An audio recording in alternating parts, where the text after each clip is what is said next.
Welcome to my channel. I hope कि आप सब ठीक ठाक होंगे। आज का हमारा टॉपिक है ईद उल फितर के मौके पर ईओपीआई के बुजुर्गों को डबल पेंशन मिलने का इम्कान है।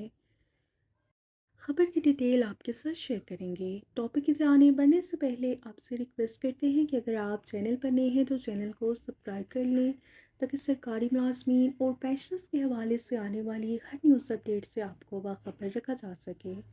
तो बढ़ते हैं आज के टॉपिक की जानिब।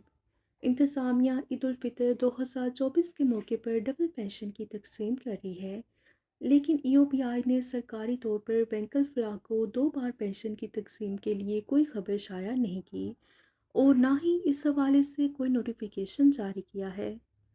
हर कोई ईद के लिए नए कपड़े और दीगर ज़रूरी चीज़ें खरीदना चाहता है।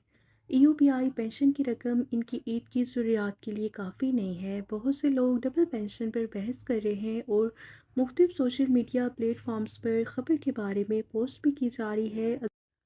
अगर यूपीआई हर पेंशनर के अकाउंट में दोहरी पेंशन तकसीम करता है तो वो अपनी ईद को पूरी तरह मना सकते हैं। ये थी यूपीआई पेंशनर्स के हवाले से ब्रेकिंग न्यूज़ जो कि आपके साथ शेयर की गई। वीडियो को लाइक और शेयर कर लीजिए। मिलते हैं नेक्स्ट वीडियो में, तब तक के लिए टेक केयर।